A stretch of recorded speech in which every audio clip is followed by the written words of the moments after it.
Assalamualaikum warahmatullahi wabarakatuh.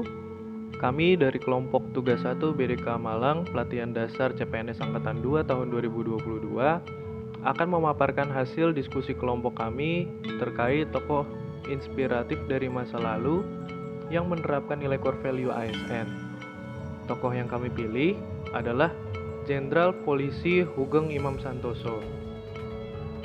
Beliau lahir di Pekalongan 14 Oktober 1921 dan wafat di Jakarta pada tanggal 14 Juli tahun 2004. Beliau pernah menjabat sebagai Kepala Kepolisian Negara Republik Indonesia yang kelima, dan penerapan nilai core value yang pertama adalah berorientasi pelayanan. Hugeng sangat peduli pada masyarakat dan anak buahnya. Saat sudah menjabat Kapolri dengan pangkat bintang 4, Hugeng masih seringkali turun tangan mengatur lalu lintas di perempatan. Hugeng berpendapat, seorang polisi adalah pelayan masyarakat. Mulai dari pangkat rendah sampai tertinggi, tugasnya adalah mengayomi masyarakat. Nilai selanjutnya adalah akuntabel. Hugeng terkenal sebagai polisi paling berani dan jujur di Indonesia oleh media dan masyarakat. Hugeng hidup pada era di mana banyak pejabat pemerintah yang korupsi. Namun tidak demikian, Hugeng dikenal jujur dan anti dengan korupsi. Abdurrahman Wahid, mantan Presiden Indonesia, bahkan pernah memuji kejujuran Hugeng dan mengatakan hanya ada 3 polisi jujur di negara ini, polisi tidur, patung polisi, dan Hugeng.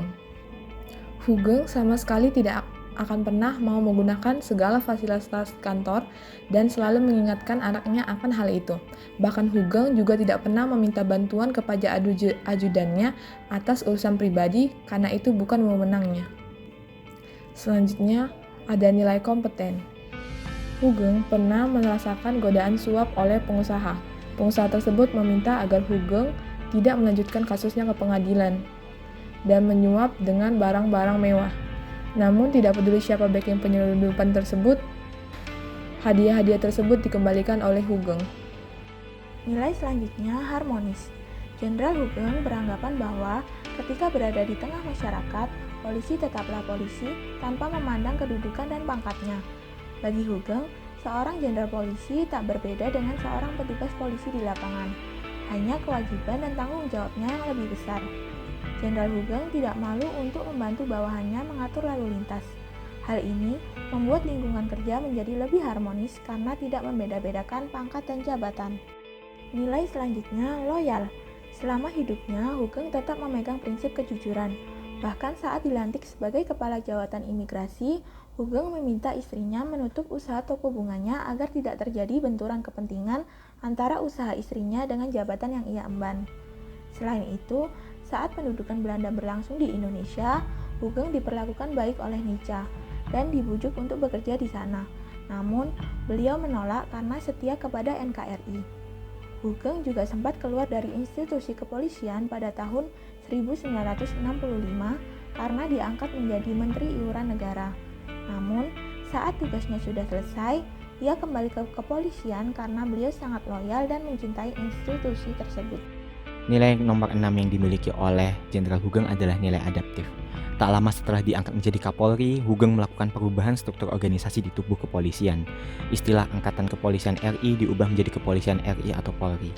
Melalui perubahan ini, Polri murni berdiri sendiri dan bisa menjalankan fungsinya sebagai pengayom masyarakat tanpa intervensi dari ABRI. Hugeng juga mewajibkan penggunaan helm demi keselamatan, walaupun banyak ditentang karena terlalu banyak mengatur. Semua sikap ini merupakan inovasi dari Jenderal Hugeng yang siap beradaptasi dan melakukan perubahan ke arah yang lebih baik. Sedangkan untuk nilai yang terakhir yaitu kolaboratif. Nilai ini dapat dimaknai dengan kemauan seseorang untuk mau bekerja sama. Sikap kolaboratif dari Jenderal Hugeng ditunjukkan dari kemampuannya dalam membentuk tim gabungan untuk memecahkan berbagai kasus. Hugeng juga selalu meminta izin dan berkoordinasi kepada Soeharto untuk menyelesaikan kasus-kasus besar seperti menyelesaikan penyelundupan mobil mewah dan pemerkosaan, walaupun upayanya terhenti karena kasus yang diurus selalu melibatkan pejabat tinggi negara. Hingga akhirnya Hugeng diberhentikan dari jabatannya.